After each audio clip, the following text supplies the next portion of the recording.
Muy bien, por ahí se sigue uniendo algunas personas más. Muy bien, perfecto. Pues aquí tenemos, ¿estáis viendo bien la presentación? Simplemente me levantáis el pulgar y listo, como el César. Fenomenal. Gracias, Isabel.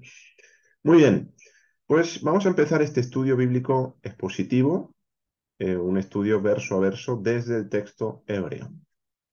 Como decía hace un momento, vamos a estar viendo en el día de hoy cuestiones introductorias a la Biblia hebrea. Hablo de Biblia hebrea por evitar la nomenclatura Antiguo Testamento, no porque sea una mala nomenclatura necesariamente, sino por las connotaciones negativas que a veces se le han atribuido al Antiguo Testamento. Yo digo mal llamado Antiguo Testamento, no por nada, sino porque tiene a veces connotaciones negativas que no le son propias, que le han sido atribuidas por interpretaciones. Entonces me vais a escuchar hablar, los que ya me conocéis, los que ya me habéis oído en otras ocasiones, Biblia hebrea. Bien, simplemente me estoy refiriendo a lo que generalmente se conoce como Antiguo Testamento. Entonces, vamos a empezar con el Tanaj. Bien, el Tanaj. ¿El Tanaj qué es? Bueno, el Tanaj es uno de los nombres que recibe efectivamente la Biblia hebrea. Bien, más conocido, como decía en ciertos contextos, como Antiguo Testamento. Ahora, Tanaj, esta palabra que es una palabra hebrea, en realidad es un acrónimo formado por las iniciales del nombre de cada una de las tres partes que componen la Biblia hebrea. Si os fijáis, aquí no hace falta saber hebreo, pero aquí se pueden distinguir tres consonantes hebreas, que son la Taf, la Nun y la Jaf Sofit. ¿Bien? Entonces, la Taf sería la T, la Nun sería la N y la Jaf Sofit sería, en este caso, la J. Bien, entonces, vamos a ver que la división de la Biblia hebrea, cada una de las partes, el nombre de cada una de las partes, tomando la inicial de esas partes, obtenemos la palabra Tanaj, que es este acrónimo.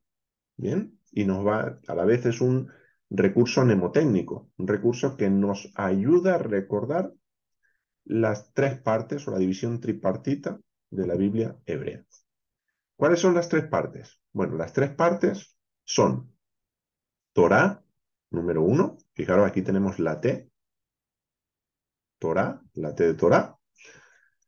Neviim, ahora diré cada una de las partes, entraremos en detalles. Estos son los nombres hebreos de la división. Neviim, aquí tenemos la N.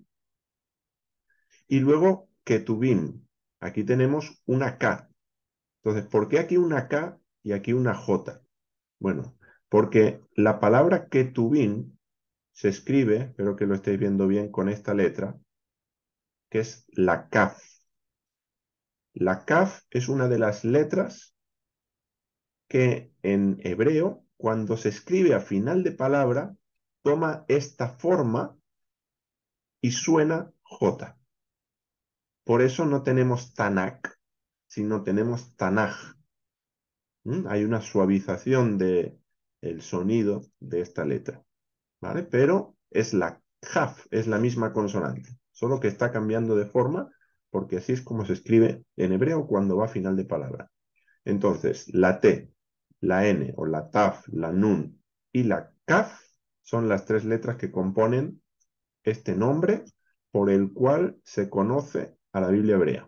Es uno de ellos. También se habla de Mikra y tenemos algunos otros nombres. Pero Tanaj, Biblia hebrea, son nomenclaturas que podremos usar de manera habitual y de manera correcta para referirnos a lo que en ciertos contextos se le ha llamado y se le sigue llamando Antiguo Testamento. Esta división tripartita la menciona Jesús en Lucas capítulo 24, verso 44. Aquí tenéis el texto griego, porque ahora tomaremos palabras del griego para ver cómo lo dice. Entonces lo que leemos es lo siguiente. Dice, y les dijo, estas son las palabras que os hablé cuando todavía estaba con vosotros, que era necesario que se cumpliera todo lo que está escrito, y ahora vienen las tres partes, en la ley de Moisés, aquí la tenemos, en la ley de Moisés, ¿sí? Aquí en el griego, en los profetas, segunda parte, y luego habla de los salmos, que los tenemos aquí, como esa tercera parte que es Ketubim, porque los salmos están dentro de Ketubim. Ketubim, que ahora veremos qué significa Torah, Nebim y Ketubim. Entonces tenemos ley de Moisés, nomo Moiseos, profetas, profitáis en el texto griego que acabo de citar, y luego tenemos salmos, salmois. ¿Mm? Esto, cuando lo pasamos al hebreo, es Torah, que significa ley, entendido ley como instrucción. Veremos más acerca de este término en hebreo. Luego tenemos Neviim, que son los profetas. Fijaros que aquí ya tenemos las palabras en hebreo, ¿eh? Torah, la T, la N, Neviim, profetas, el plural de Navi. Y luego Ketubim. Ketubim, fijaros aquí la Kaf con esa forma regular, ¿sí? La Kaf sofita al final y aquí en su forma regular. Bueno, Ketubim es escritos. Esto es lo que significa Ketubim, escritos. Y vamos a ver que Ketubim es un cajón desastre, donde hay de todo, porque la manera en la que se divide la Biblia hebrea es distinta a la manera en que tenemos dividido nosotros en las Biblias cristianas. Incluso el orden de los libros cambia también. Bien, entonces esto lo vamos a ver ahora a continuación. Fijaros, aquí están las tres divisiones. Aquí tenéis Torah, Nevi'im, profetas, Ketuvim, escritos. Y aquí tenéis el listado de los libros que están dentro de cada una de estas divisiones. De tal manera que dentro de la Torah, que significa instrucción, aunque suele traducirse mayoritariamente como ley, y no es una mala traducción, pero instrucción es más precisa. Dentro de Torah tenemos Génesis, Éxodo, Levítico, Números y Deuteronomio. No doy ahora los nombres en hebreo, porque ya iremos viendo cada uno de los libros, si Dios lo permite, y ya iremos entrando en eso. Luego tenemos Nevi'im, profetas. Fijaros cómo desde la mentalidad hebrea consideran los libros que están aquí dentro. Tenemos Josué. Josué, en lo que es la división cristiana, es libro histórico. Bueno, para la mentalidad hebrea, para la mentalidad judía incluso actual, Josué no es un libro histórico, sino que está dentro de esta categoría o de esta división de los profetas. Igual que Jueces, que también es libro histórico, no, es dentro de la categoría de los profetas. Primero libro y segundo libro de Samuel, Samuel Aleph, Samuel Bet, que es lo que tenemos en hebreo. Igual con Reyes, no son libros históricos, sino está dentro de profetas. Y luego tenemos Isaías, Jeremías, Ezequiel y los 12. Los 12 son lo que se conoce como profetas menores. Menores no porque son de menor importancia, sino porque la longitud del libro es más corta que los profetas llamados mayores, que son Isaías, Jeremías y Ezequiel. La mayoría de profetas, si tenéis una Biblia un poquito viejita, se os van a pegar las páginas y no vais a encontrar el profeta, porque son muy cortitos, por eso se le llaman menores, pero no tenemos esa nomenclatura en el hebreo. Simplemente se habla de los 12. Interesante el tema de los 12 también, para luego interpretar otras cosas de la Biblia. Y por último, Ketubim, escritos. Fijaros, el primero de los libros dentro de Ketubim es Salmos.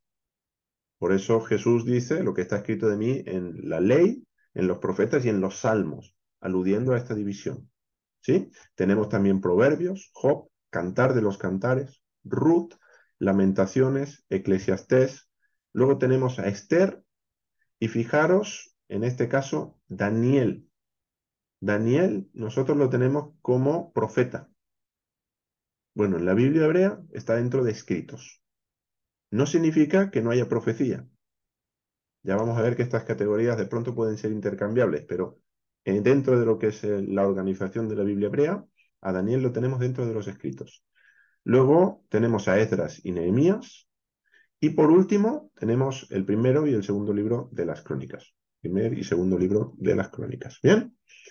Hasta aquí lo que sería esta división y esta organización. Bien, ahora nos vamos a centrar en la primera parte, porque vamos a empezar por ahí. Vamos de lo más grande, del mapa grande, que es este que os acabo de presentar, a las secciones más pequeñas. Entonces vamos a empezar con la sección de la Torá, la primera parte de la Biblia hebrea, que es justamente ese nombre el que recibe esa división. También se usa en determinados contextos o en determinadas conversaciones, el término Torá se usa para referirse al Tanaj en un sentido más amplio.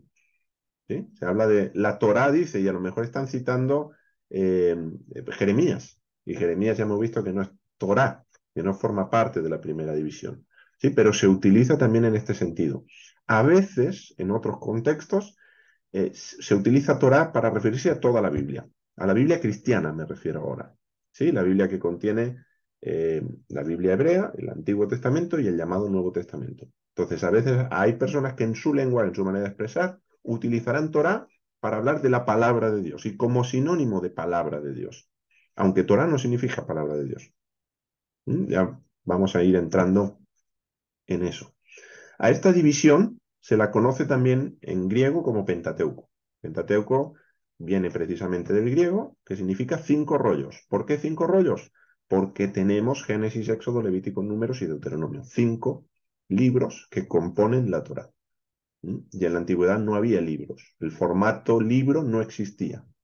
¿Sí? Lo que teníamos era primeramente tablas, tablillas, y luego va a llegar el rollo. ¿Bien? Entonces eso tenemos que tenerlo en cuenta también en cuanto a la nomenclatura de la Torá.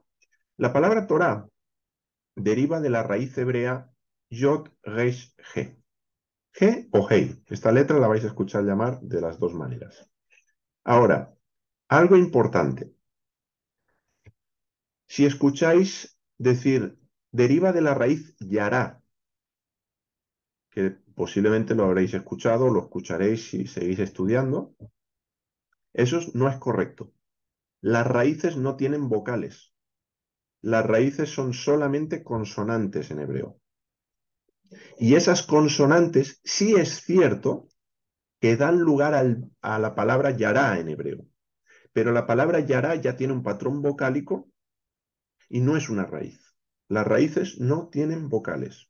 ¿Vale? Por lo tanto, cuando hablamos de la raíz de Torah, hablamos de yod, que es esta comita de aquí. En hebreo se empieza a leer al revés que lo hacemos nosotros. Empezamos a leer en hebreo desde la derecha hacia la izquierda. Entonces tenemos la yod, tenemos la resh y tenemos la G, que es esta de aquí, que es la que tenemos aquí en Torah, ¿eh? Es la misma consonante. Bien, esta raíz, la raíz Yod, Resh, Hei, da lugar a 3 verbos. Por eso decía que no es necesariamente Yará la raíz, sino que la raíz son las consonantes. El primer verbo que deriva de esta raíz es el verbo que en hebreo significa disparar o lanzar. Ahora iremos entrando en cada uno de los significados y cómo esto conecta con la palabra Torah, porque la palabra Torah deriva de aquí. Y por lo tanto, los verbos que estamos trabajando, juntamente con el sustantivo more que ahora mencionaré, están conformando la familia léxica en hebreo.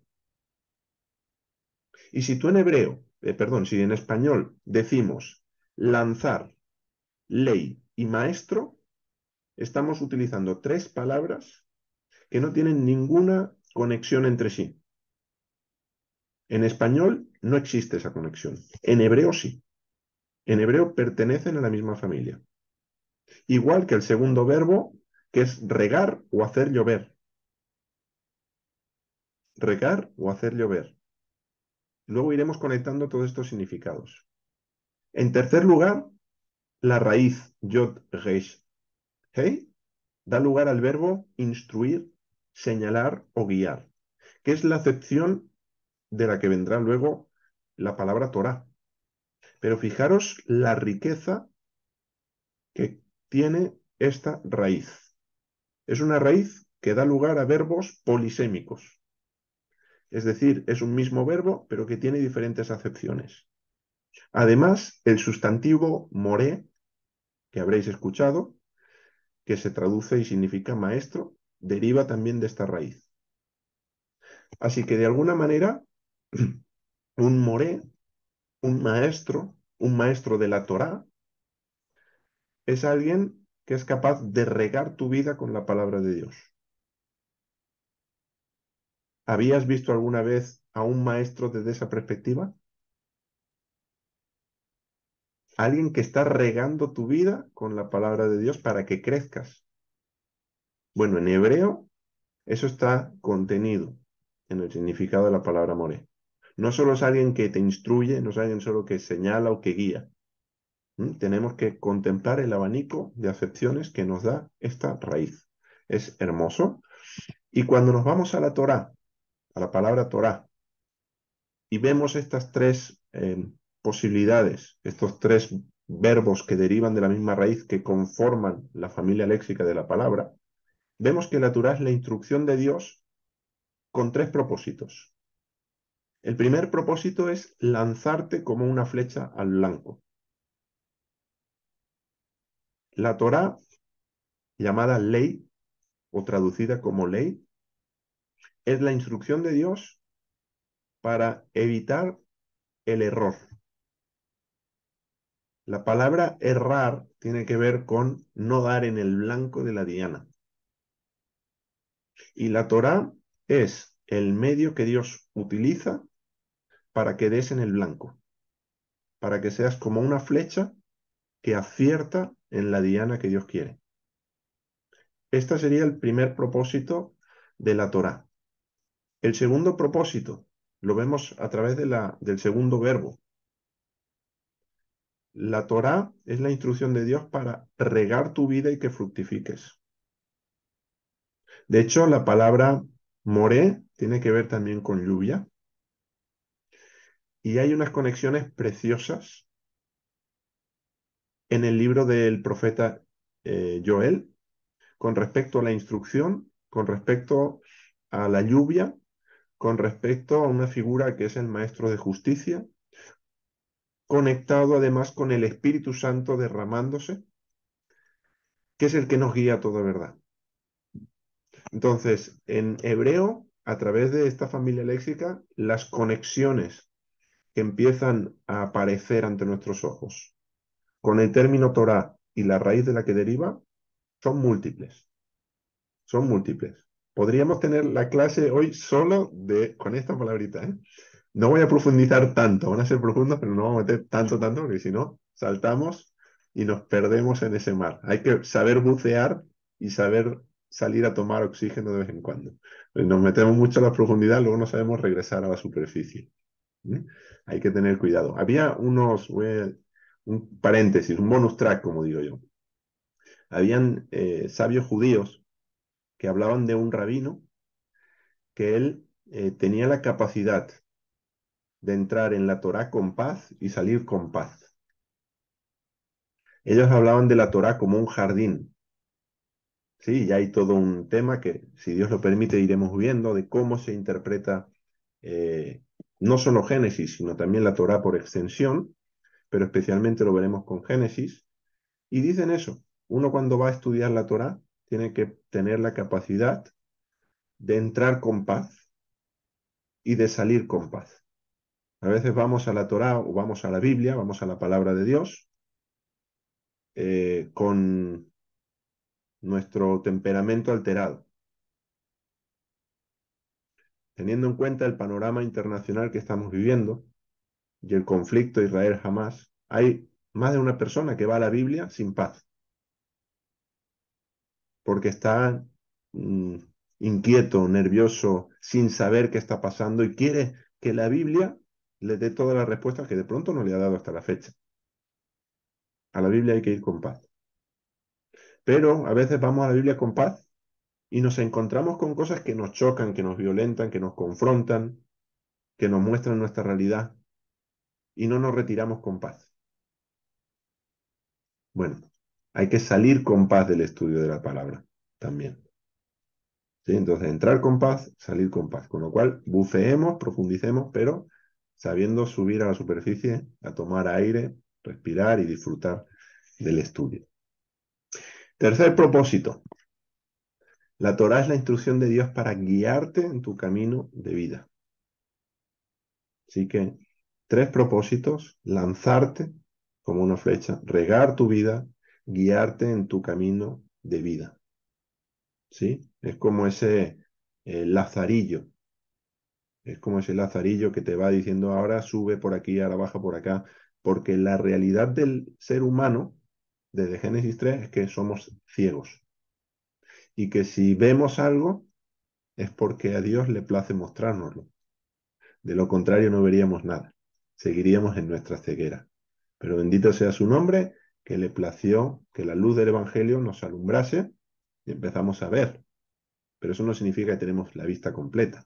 Vemos algunas cosas, vemos en parte conocemos, pero no conocemos todas las cosas desde, desde la perspectiva de Dios, como Él las ve y como Él las conoce. Entonces, necesitamos su guía, su dirección. Y eso es la Torá. Esta es esa primera división de la Biblia hebrea. No exclusivamente la primera división, porque toda la escritura es útil para este fin, para instruir, ¿sí? Para redarguir, para corregir, para exhortar, pero para instruir. Entonces, toda la escritura es útil, pero de manera específica hablamos de la Torá como esa primera división. Insisto, se puede utilizar en un sentido más amplio o en un sentido más concreto. Bien, vamos ahora a ver eh, pues las partes que tiene la Torá, los libros, y un pequeño, una palabra clave y un resumen, muy resumen, como podéis observar y como podéis imaginar, de cada uno de los libros que compone la Torá. El primero es Bereshit. Ahí tenéis, y esto va a aparecer con los 5 libros, por lo tanto, nombre en hebreo, cómo se lee esta palabra en hebreo, y aquí tenéis el griego. ¿Por qué? Porque los nombres que nosotros utilizamos en la mayoría de Biblias, ya algunas Biblias están cambiando eso, pero la mayoría de Biblias tienen el nombre no del original hebreo, sino del griego, porque la Biblia hebrea se tradujo al griego y al latín. Entonces la mayoría beben o del griego o del latín, una de dos. ¿Sí? Entonces tenemos los nombres griegos. No tengo alergia a los nombres griegos, porque tampoco los apóstoles se los tenían. Entonces yo no me salen picores por decir Génesis, o por decir Jesús, o por decir otros nombres griegos, porque los apóstoles, que hasta donde yo entiendo tenían un grado de santidad mayor que el mío, ellos utilizaban esos nombres y no les pasaba nada. Entonces, no tenemos que tener alergia a esas cuestiones. Aquí en las clases no las vamos a tener. Génesis significa origen. Bien, este es el significado del nombre. Génesis Génesis es una palabra griega. Pero cada vez que tú dices, "Ay, es que yo no sé griego". Bueno, si tú dices Génesis, sabes griego. Entonces, Génesis significa origen. La palabra clave de este libro es la palabra creación. Va a haber una palabra clave para cada uno de los libros, para que de manera muy rápida podamos conectar el tema grande. Entonces, el tema grande de Génesis es creación, porque nos narra la creación de los cielos y la tierra, así como la creación de Israel. Ambas cosas. Israel aún no como nación, pero sí la creación de Israel, porque Dios se encarga de eso. Vamos a avanzar un poquito más rápido, porque hay cosas que quiero que veamos en esta clase. Shmot sería el segundo libro. Shemot significa nombres, porque así empieza el libro, ¿vale? Estos son los nombres de. Entonces, normalmente los libros en hebreo, esto no lo he mencionado, se toman de una de las palabras de la primera frase, del primer versículo del libro, ¿vale? Y ahí aparece, estos son los nombres de. Entonces, Shemot es nombres. Éxodos, salida del griego, y la palabra clave es redención. Ahí ya sabéis, se nos narra la liberación de Israel, los primeros episodios en el desierto, la entrega de la Torá y la construcción del Mishkan. Mishkan, que se traduce por tabernáculo. Entonces creo que es más propio hablar de habitación divina, en todo caso, que de tabernáculo. Nos vamos con Vaikra. Vaikra es el tercer libro, llamado también en griego, pues Levítico. Levítico es lo tocante a los levitas. ¿Mm? Y la palabra clave de este libro es santificación. Vayikra es una palabra, es un verbo y significa y llamó. Así empieza el libro, y llamó. ¿Mm? Aquí se narran pues leyes referentes a la santidad, sobre todo tocantes al sacerdocio, pero no exclusivamente al sacerdocio. Hay mucha instrucción para nuestras vidas, como en toda la Torá. Levítico también es un libro para regar tu vida y que produzca fruto. Nos vamos al cuarto libro, Bamidbar, en griego aritmoi, que es números, y Bamidbar significa en el desierto. Así empieza también el libro. Y la palabra clave de este libro es murmuración. Así que recordemos, tenemos creación, redención, en el caso del Éxodo, tenemos santificación, murmuración, porque narra la travesía de Israel por el desierto e incluye también diversas leyes, no solo son episodios narrativos. Y sabemos de la murmuración de Israel durante su travesía. Así que es una palabra clave que nos ayuda a recordar también. Y por último, Devarim. Devarim, que es Deuteronomio, segunda ley. Esto es lo que significa el término Deuteronomion. Y palabra clave, repetición. Devarim significa palabras. Entonces, así también tenemos esa palabra dentro del primer versículo.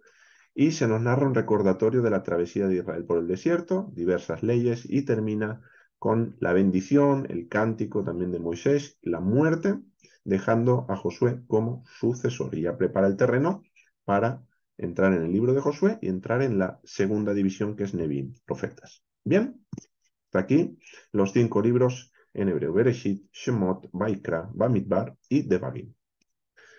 Ahora, a Bereshit lo tenemos dentro de la primera división, dentro de la Torá. ¿Y por qué Bereshit es Torá? Porque Bereshit forma parte de este cuerpo de textos donde, si miramos, por ejemplo, Éxodo, nos encontramos con el Decálogo. Previamente nos encontramos con todas las leyes tocantes a Pesaj, al Cordero Pascual. Encontramos leyes tocantes al maná. Encontramos luego leyes tocantes a los siervos, a los amos. Si nos vamos a Levítico, leyes tocantes a las ofrendas, leyes tocantes al sacerdocio. Números también tenemos diferentes leyes, ¿sí? Deuteronomio, una repetición de la ley. Pero toda esta abundancia de leyes que aparecen en Éxodo, Levítico, Números, Deuteronomio, no lo tenemos en Génesis, no lo tenemos en Bereshit. Bereshit es abrumadoramente un libro narrativo. Entonces, ¿por qué está dentro de una división que es Torah, que se suele traducir por ley? ¿Por qué Bereshit es ley? Bueno, vamos a ver eso. Jesús y las tentaciones. Voy a ir también un poco rápido aquí. ¿Sí? Hay textos. En Mateo 4:4, ahí encontramos cómo Jesús va contestando al tentador, a Satanás, ante cada una de las tentaciones. Y sabemos que él cita las Escrituras.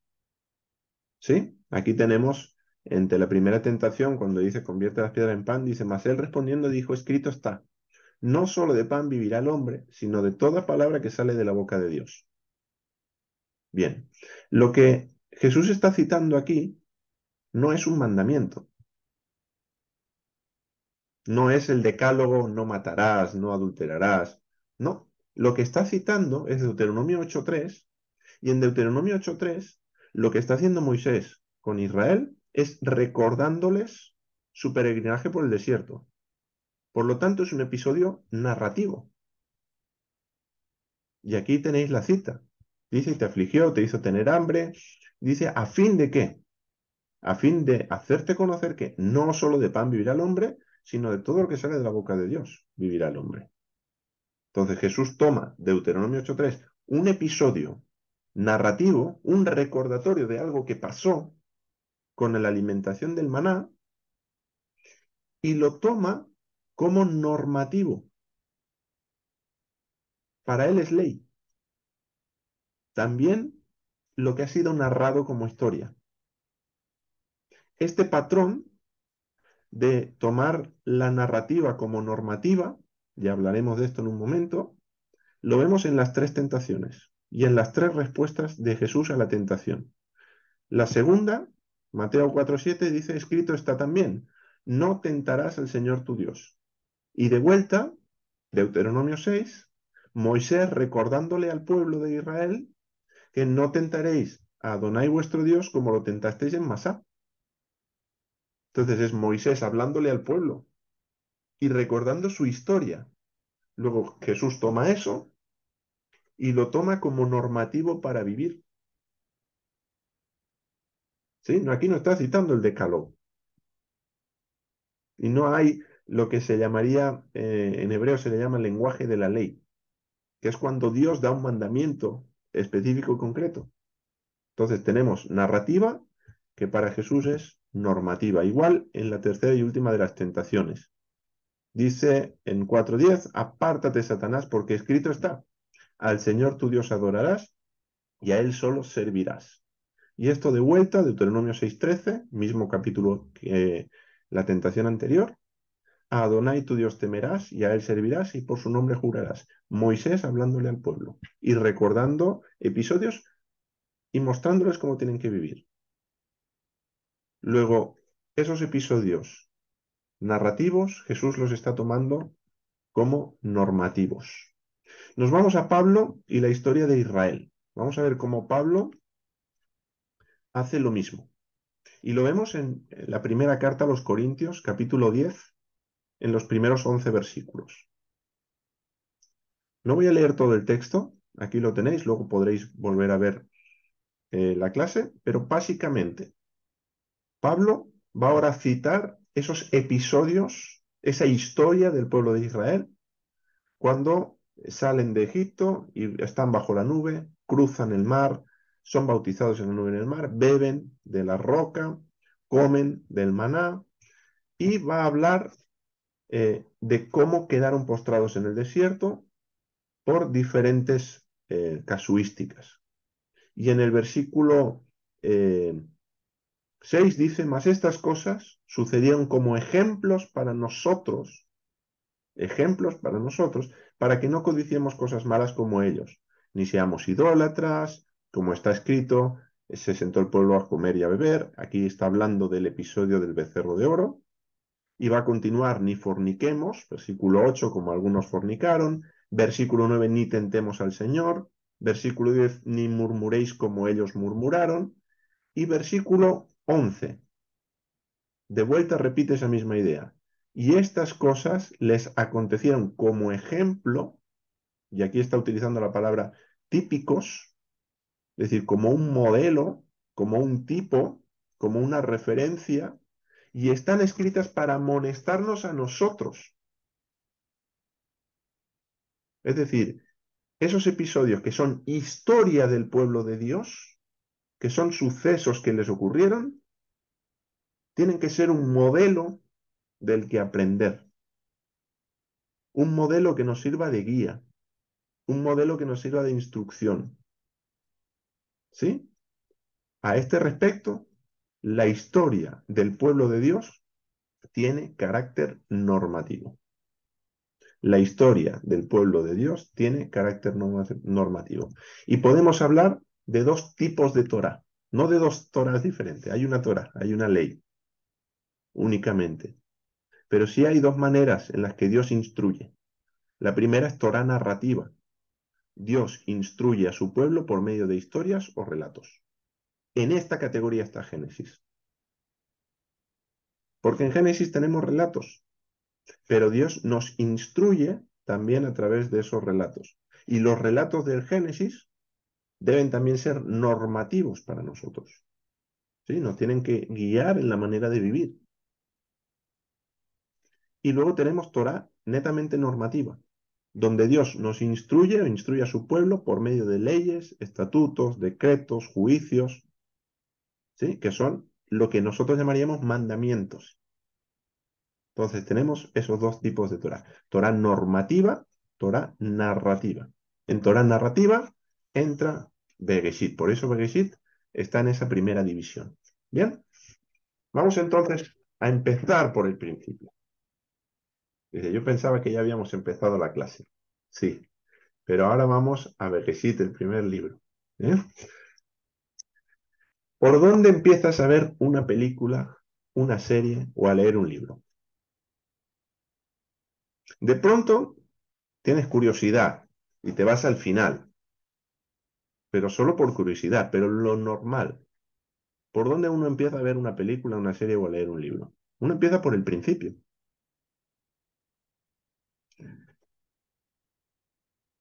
Yo no sé tú, pero en el contexto en el que yo me crié, contexto religioso en el que yo me crié, una de las cosas que se enseñaba era empezar a leer la Biblia por el Evangelio de Juan.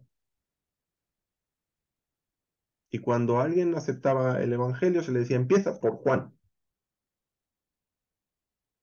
Y hoy pienso, bueno, hoy desde hace un tiempo pienso, ¿por qué le estábamos enseñando a la gente a empezar la película por la mitad?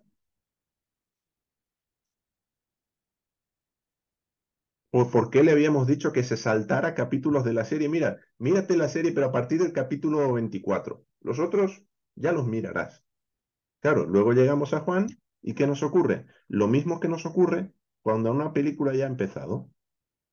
No conectamos los personajes, no sabemos quién es quién, no sabemos la relación que existe entre ellos, no sabemos la trama, estamos absolutamente perdidos, no podemos identificar al malo de la película y empezamos a mezclar todo de tal manera que si nadie nos explica la trama y lo que nos hemos perdido, inventamos una película nueva,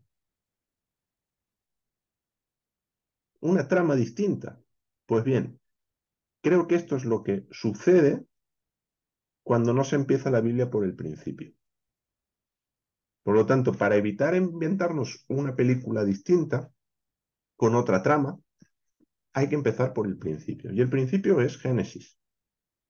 Es el primer libro de la Torá y por lo tanto el primer libro de la Biblia hebrea. Y como ya iremos viendo, en Génesis, en el primer capítulo, está contenida la Biblia. En la primera frase, el primer versículo, está contenida la Biblia. En la primera palabra está contenida la Biblia. Y en la primera letra del libro está contenida la Biblia. Si quieres saber de qué trata la Biblia, la primera letra te da la clave y lo iremos viendo. Así que hay que empezar por el principio, hay que empezar por Génesis. ¿Cuál es su estructura? Bueno, la estructura es el esqueleto del libro, que nos va a ayudar a poder tener el libro en la mente y saber en qué punto estamos, ¿sí? Cuando nos movemos a través de él. Hay una estructura temática, que es una estructura muy sencilla, muy fácil también de recordar, que se divide en dos periodos. Periodo primitivo, Génesis del 1 al 11, y luego tenemos el periodo patriarcal. Génesis del 11 también, la mitad del 11 pertenece al periodo primitivo, es un capítulo que funciona como transición entre ambos periodos, hasta lo que es el final del libro. Génesis tiene 50 capítulos. Luego mirad también la proporción. ¿No? Hablamos de 11 capítulos dedicados al periodo primitivo y hablamos de los restantes dedicados al periodo patriarcal.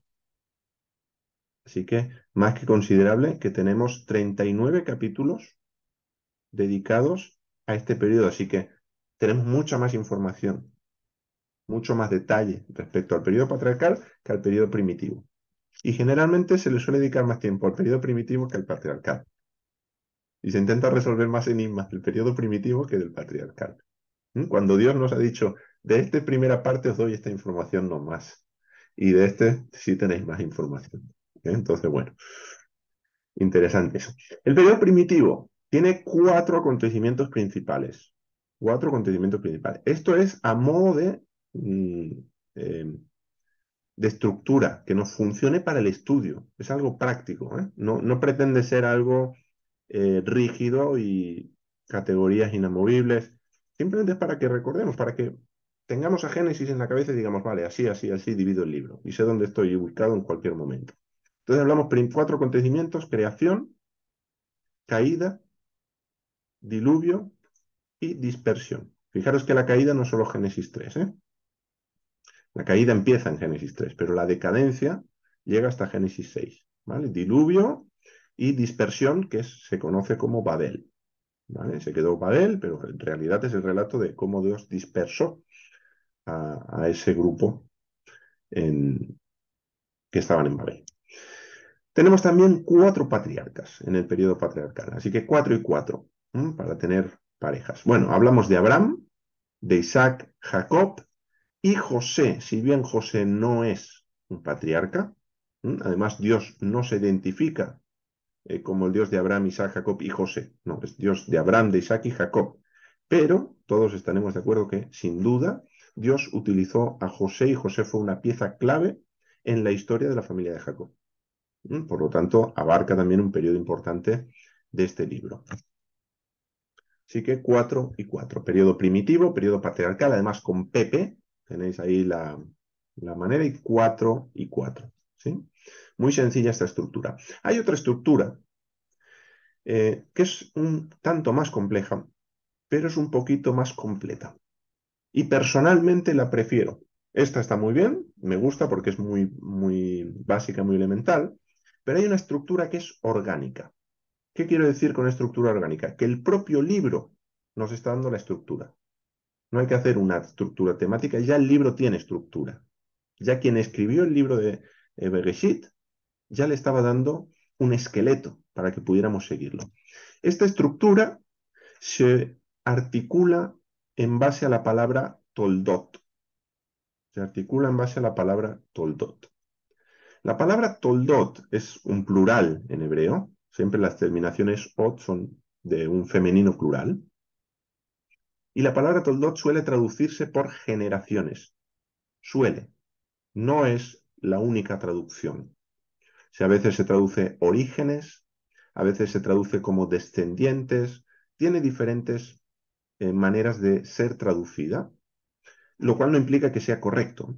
Implica que se traduce así, que así la vamos a encontrar cuando leamos nuestras Biblias en español.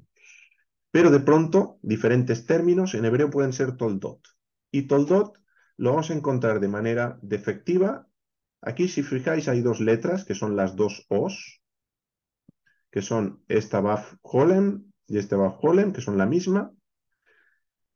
Esta misma palabra se encuentra en el libro de Génesis. En otros libros también aparece, pero en el libro de Génesis la vamos a encontrar escrita así una vez, Génesis 2.4. Muy interesante también. Cuando lleguemos a Génesis 2.4, vamos a ver la palabra toldot y vamos a ver una enseñanza muy bella que hay respecto a esta palabra y la caída de una de las va. La vamos a encontrar escrita con una sola, sin la siguiente. Fijaros que aquí no está esta especie de I. Para el que no sepa hebreo, visualmente es una I, la I de información, ¿sí? Entonces vamos a utilizar ese recurso y aquí no la tenemos. Aquí no tenemos ninguna de las dos, pero sigue poniendo toldot, en todos pone lo mismo. Y aquí tenemos la segunda y no la primera. ¿Bien? De estas 4 formas la vamos a encontrar en el libro de Génesis. Lo digo por si de pronto buscáis en el texto hebreo, la vais a encontrar de estas 4 maneras. Y que pierda una de las consonantes, en este caso utilizada como vocal, es significativo también, y cuándo la pierde y cómo la pierde. La palabra toldot siempre implica aquello que ha sido generado o producido por. Sería el sentido de la palabra toldot, no la traducción, sino lo que implica esta palabra. Esto es una definición de Joan Luis Escà en este libro, Introducción a la lectura del Pentateuco, que os dejo aquí como referencia bibliográfica para el que quiera seguir investigando y seguir estudiando. Aquello que ha sido generado o producido por. La palabra toldot, por lo tanto, se va a utilizar en 2 sentidos. El primero es genealogías. En este caso, el sentido de la palabra toldot sería los descendientes de. Y aquí tenéis todas las referencias bíblicas donde aparece la palabra toldot, ya sea en escritura plena o escritura defectiva, es decir, faltándole alguna de las consonantes que hemos dicho, en cualquiera de las posiciones. Bien, pero eso no va a alterar el significado. Puede llegar a alterar, y de hecho lo altera, la interpretación y la comprensión de esa palabra sin una de las consonantes, pero no el significado a nivel gramatical. Eso va a ser siempre el mismo. Por lo tanto, tenemos el sentido de los descendientes de. ¿Por qué? Porque es lo que ha generado un ser humano, ha generado otros seres humanos. Y ahí tenemos Toldot. El segundo sentido de la palabra Toldot se utiliza en las narraciones, porque no siempre que aparece la palabra Toldot se está haciendo referencia a descendencia, ni a genealogías, sino que va a decir, estas son, por ejemplo, las generaciones de Noé. Noé, varón justo. Tú dices, bueno, pero entonces no ha tenido descendientes. Eso nos lo ha dicho antes y nos lo dirá después. Pero aquí se nos está describiendo el carácter de Noé. Pero eso también es lo que sale de Noé. Es lo que Noé ha generado. Noé ha generado ese carácter. Por lo tanto, se utiliza la palabra toldot. Y se utiliza en ese contexto narrativo y se nos va a explicar el arca, se nos va a explicar el diluvio. Y dices, ¿todo esto sale de Noé? Sí, porque son las acciones que Noé llevó a cabo. Bien, son lo que sale de una persona. Entonces, en ese caso, el sentido sería las historias de lo que ese personaje vivió. Que ahí tenéis también las referencias bíblicas. Entonces, esta estructura orgánica, tenemos dos maneras de organizarla. Escoged la que más os guste. Brevard Childs, en este libro que también os apunto aquí abajo, en esta referencia bibliográfica, Introduction to the Old Testament as Scripture, tenéis esta división, bien, esta organización de esta estructura orgánica, donde dice hay 7 verticales que son directas y nos hablan directamente del personaje al que apuntan, y tenemos 3 horizontales que son colaterales porque no nos hablan directamente del personaje, sino de la descendencia de este personaje. Bien, entonces las organiza de esta manera: cielos y tierra. Ahí se utiliza la palabra toldot en Génesis 2:4, hablaremos de ella. En Adán, estas son las generaciones de Adán: Noé, Sem, Taré, Isaac y Jacob. Y las 3 horizontales: hijos de Noé, hijos de Ismael e hijos de Saúl. ¿Sí? Y en cada una, fijaros que tenemos 2 versículos donde vamos a tener la palabra toldot o toldotam, que es con un sufijo pronominal en hebreo, ¿vale? Pero también tenemos la palabra toldot ahí incluida. En el resto, pues tenemos una sola referencia. ¿Bien? En total, tenemos 13 palabras toldot en el libro de Génesis. 10 más 3. Otra manera de articular esto, que personalmente me gusta más, es esta que os presento aquí, de Blenkinshop, también en el libro El Pentateuco, Introducción a los 5 primeros libros de la Biblia. Él articula y de alguna manera une esa estructura temática con la estructura orgánica. Porque fijaros cómo divide las toldot. Las divide en toldot de la humanidad, que sería esa historia primitiva, y luego tenemos las toldot tocantes a Israel, que es esa historia patriarcal. Por lo tanto, de alguna manera aquí tendríamos la estructura orgánica y la estructura temática combinadas. Por eso decía que me gusta más, porque la veo bastante completa y además aquí tenemos algo muy importante. Y es lo siguiente, aquí tenemos las mismas que teníamos anteriormente. Cielos y tierra, Adán, Noé, hijos de Noé y Sem. En cuanto a la primera parte, Taré, hijos de Ismael, Isaac, hijos de Saúl y Jacob, en la segunda. Pero fijaros que he resaltado, espero que se pueda apreciar, Noé e Isaac. Toldot que son centrales. Fijaros que tenemos 5 y la del medio es la de Noé. Tenemos 5 y la del medio es la de Isaac. Si pensamos qué ocurre con Noé y qué ocurre con Isaac, vamos a encontrar un paralelo a través del cual vamos a ver a Dios obrando hacia ese propósito que es la restauración de todas las cosas. Fijaros que cuando empieza Génesis, empieza bien, pero se estropea. ¿Y se estropea hasta qué punto? Hasta la toldot de Noé. Y en la toldot de Noah encontramos cómo primero hay una destrucción. ¿Para qué? Para renovar la tierra y ir hacia la restauración de la creación. Cuando llegamos a Isaac, ¿qué ha pasado? Bueno, aquí el ser humano, Babel, etcétera, etcétera, se ha ido depravando, elección de un nombre, pero ¿en qué momento tenemos el cumplimiento de la promesa? En el momento que nace Isaac, y con la Toldot Isaac nace ¿qué? Nace Jacob y nacerá Israel y será de vuelta como Dios irá articulando esa restauración a través de un pueblo. Por lo tanto, la Toldot de Noah, Toldot Noah, es las generaciones de Noé, lo que salió de Noé y lo que salió de Isaac, que lo que sale de Isaac, ¿qué es? Israel. Vamos a ver cómo se traza ese paralelo a través del cual Dios está articulando esa restauración de todas las cosas. Entonces, esta manera, me parece, de Blenkinsopp es, creo que bastante, bastante, bastante completa, a nivel de estructura del libro de Génesis. Ahora, con esto iremos concluyendo. ¿Te has dado cuenta que Abraham no tiene toldot?